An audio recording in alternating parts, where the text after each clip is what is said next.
Hey, what's up everybody? Video 44 coming at you another video. Alright, it's freezing in here as it's been for the last couple of days. And I wake up in the morning, it's like 6 a.m. and I find out James Harden was traded to the Clippers overnight. Absolutely traded to the Clippers like a thief in the night. It happened when we least expected it.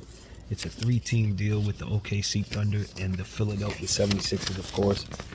The Thunder get a 27 first round swap from the Clippers. That's all they're getting. That's why I got them out the way first. The Philadelphia 76ers are going to be receiving Robert Covington, Marcus Morris, Nicholas Batum, KJ Martin, a 26 first round pick, and 2024 and 2029's second round picks. Not sure exactly where they're coming from.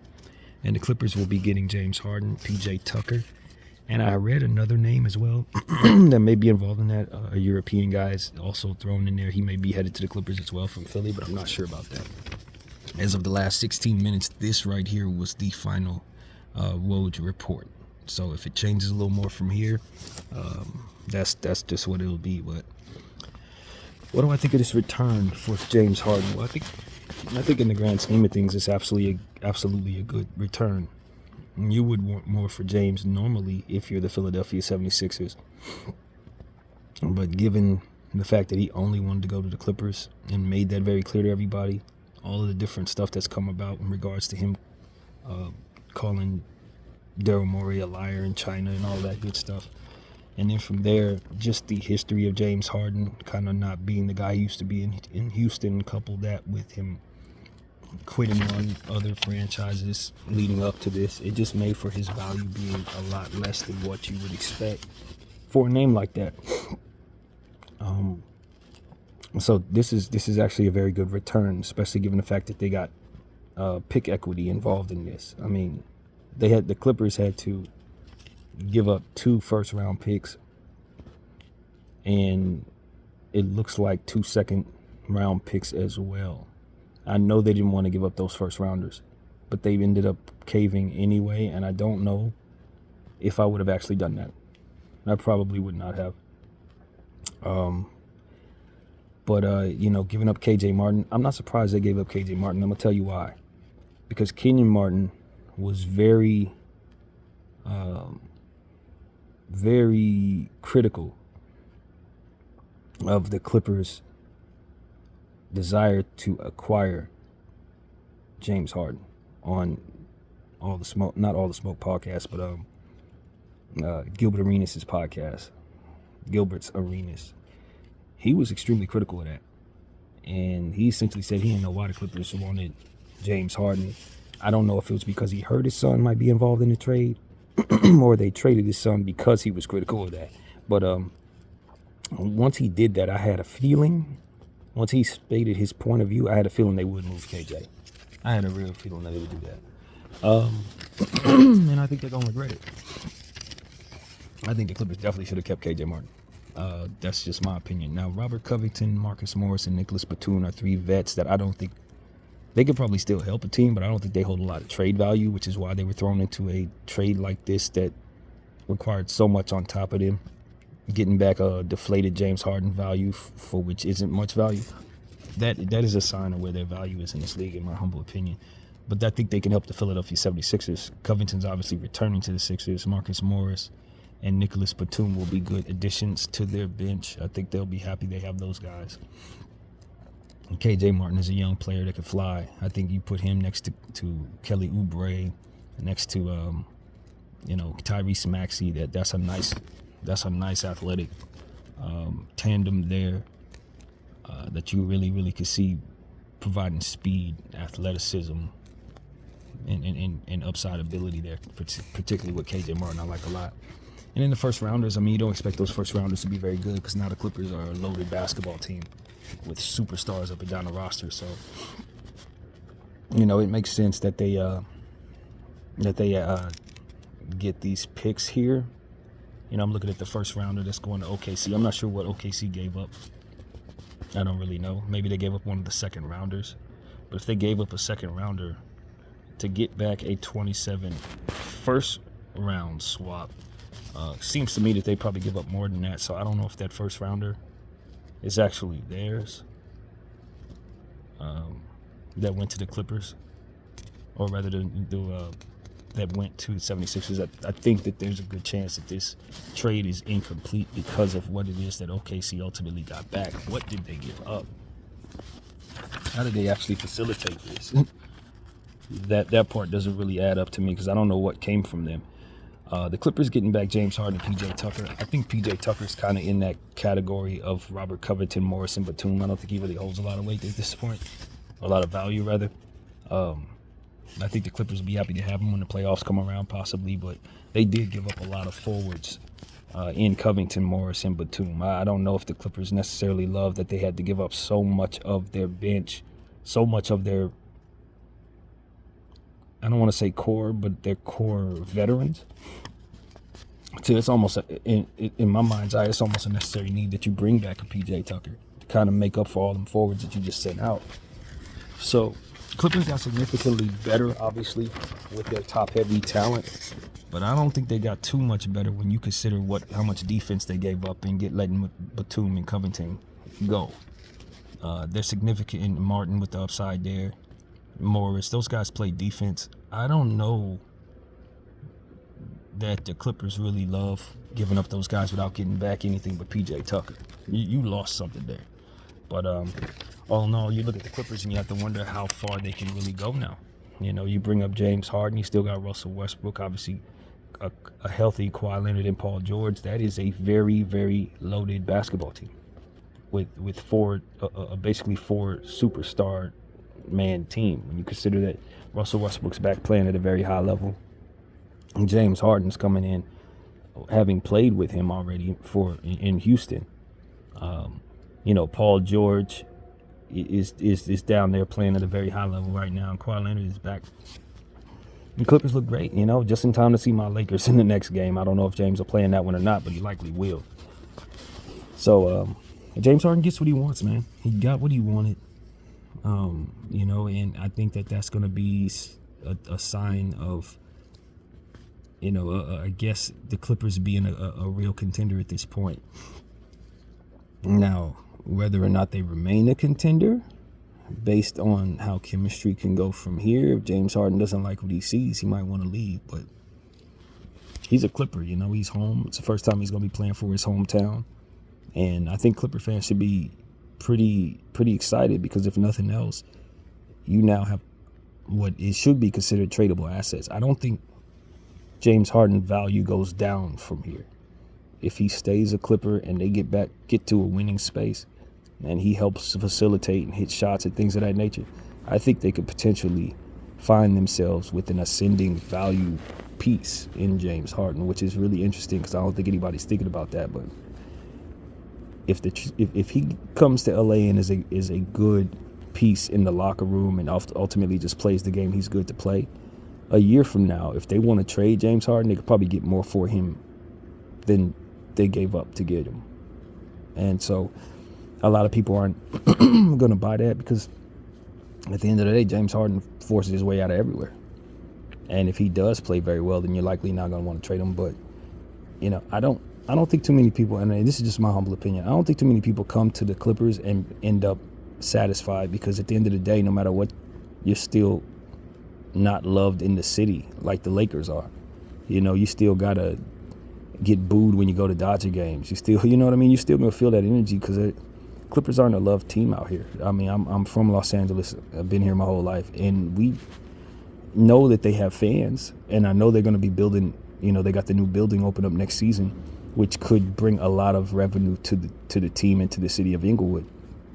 And maybe they can build, you know, a championship level team from here, given the fact they got all this talent, but they've never delivered on a championship, and most natives resent that. Most fans of this city who really follow the sport, they've watched the Clippers struggle for so long and fall short for so long till it's like, you know, it's really a Laker town. Now, if this was the only team in town, then of course we'd support it and just, you know, become diehards. But the fact that we've had the Lakers for even longer, and they've been so very successful since being in LA, it's almost like it's like a resentment toward the Clippers. Like, what have you done for us? You've never done anything for us type of energy. So maybe this could be the beginning of that changing. But it's going to be incumbent upon those 4 stars to dominate and get to the playoffs and move through the West. And, I still don't see an answer for Jokic. I'm not going to lie to y'all. I think that they're better than the Lakers. I'm a Laker fan to my heart, but I don't think it's a question of whether or not they're a better team. If you've been watching my team in the first 4 games, we really are an okay team right now. And I know we can improve, but we're not that great right now. The Clippers were better than us before they made this trade, and now that they've made this trade, I'd imagine they're better than us even more so. So that's just what I think. They've beat us for several years in a row. I'm not in denial about that. That is a better team right now. And with Ty Lue as the coach, he's got a lot on his plate, man. Now you got to manage all these damn egos, bro. I mean, it's one thing to deal with Kawhi and Paul George been there. Rusty's in there, and he's much happier in a Clipper uniform than he is a Laker uniform. I don't think that's even any question. But now you're bringing in James Harden, and that's like a mix of a different type of energy. He expects to be treated a certain way. He expects to get his touches. He wants to be involved in the offense, and he wants to, not necessarily play any defense. He's not going to be cutting hard. We know his tendencies at this point. So there's a certain energy that they're letting out of their team by moving all of those forwards. And then in turn bringing in a guy who's going to kind of be looking to hit spot-up shots and getting his own little bag. Yeah, it could be good for spacing, obviously. But at the end of the day, James Harden is a facilitator and at this point. And not going to really do too much in other areas outside of the offensive side of the ball when he's on. So that may be enough, given the fact they have so much other offensive talent. I could see them breaking records, scoring the ball like I really can with Paul George, Kawhi Leonard, and James Harden on the floor together, with Russell Westbrook kind of just playing off of those guys. But the problem is, of course, Russell Westbrook's shooting. When he makes certain decisions, he makes the decisions for the team. He gonna take the last shot, whether it makes sense or not. And I think it wouldn't be the worst idea now that they have James Harden to move Russell Westbrook. I don't think that'd be the worst idea for a piece that's not gonna mess with your spacing. Russell Westbrook's value is up. You may be able to move him for some pieces that make sense. I think they need another center because Zubats probably is the answer for what they need. So I wouldn't be opposed to moving Russell if I'm a Clippers. But then again, he is playing well, and they do like him there a lot. And he does make for this to be a very, very top-heavy team when he's in place playing his best, with those 3 also playing their best. They're practically unbeatable on paper. But I don't think it's going to translate to that. I really don't. Because of Russell Westbrook's piece not being the greatest executor, and because he's so bold in shooting the ball, he's going to still have nights where he's 3 for 14. And those are going to be the nights where you can't afford to not execute properly. So I saw the frustration on Kawhi Leonard's face in the last game. The Clippers, Russell Westbrook shot the ball and they bricked. I believe now that you have James Harden in place, you can put him at the point and get even better, a better dynamic in theory. Maybe you bring Russell off the bench, but he ain't gonna want that. So I'm not so sure this is going to be a seamless fit, so long as they're still trying to force Russell into that lineup with those 3 guys. I don't know that. I'm not going to, especially with the lack of defense that they now have, letting Batum and Covington bounce. I really don't know if this is actually something that fits anymore. But we'll see. Ty Lue's going to have his hands tied trying to get these guys to feel, like they're all getting the most out of themselves. And I think it could go either way. I think to be honest with you, as a Laker fan who's watched this Clipper team for a long time, I think it likely implodes. Just the Clipper curse, man. It's likely going to implode. But on paper, it looks like they have something that should, in theory, if it comes together, be very, very difficult to beat. And the but is really strong. I still think the Denver Nuggets at this point are a better basketball team. I don't see an answer for Jokic. If you throw in Zubats in front of Jokic, Jokic's going to do what he does. And those other players, even though they're not as big as stars as these 3, over there in Denver, when you consider Porter, he ain't going to miss. Murray's not going to miss. KCP's not going to miss. They just fit better. They fit better. They've known each other for years. The togetherness of that team should, in theory, just continue to dominate over a team like the Clippers, who just slapped all this together and wished each other good luck. Same thing with the Phoenix Suns. I don't know that those teams are really better than Denver. Not when you consider what Denver's strengths are. And so, yeah, are the Clippers a contender? For sure. Are they better than Denver? Not if Denver's bench is going to keep their team healthy all year. If they could get enough out of those guys, the Pierre Watsons and them, they're still better than everybody in the Western Conference, in my opinion. After watching them through a couple games, they're still better. So, yeah, man, the Clippers look great on paper, but the pieces, 3 out of 4 fit. Russell no longer fits, in my humble opinion. He just don't fit, man. He is too aggressive and misses too many shots, makes too many mistakes, and plays too little defense to slap next to James Harden in the backcourt and think you're going to be happy. You're not. Just telling you right now, it's an optical illusion if they think that's going to work. And then Zubac's not really being the answer. They probably want a center like, Jared Allen or something like that. Maybe a real rim protector, or maybe someone like Vucevic. Not Vucevic, but a guy in a big body is essentially what I'm saying. Zubac has a big body, but he don't play strong like that. He's not going to be able to stay in front of big players and actually stop them from doing anything. He's more of an offensive center, and I don't think that's what you need.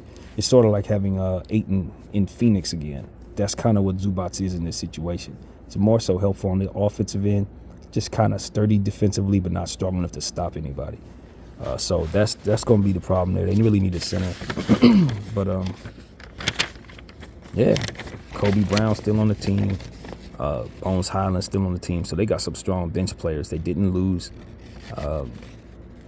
Their shooting guard that's coming to mind, I can't think of his name, but they didn't lose him, the one that they got from Portland a couple years back, that played for the Toronto Raptors and won a championship with Kawhi. He's still on the team. So they got a lot of talent, the Clippers do.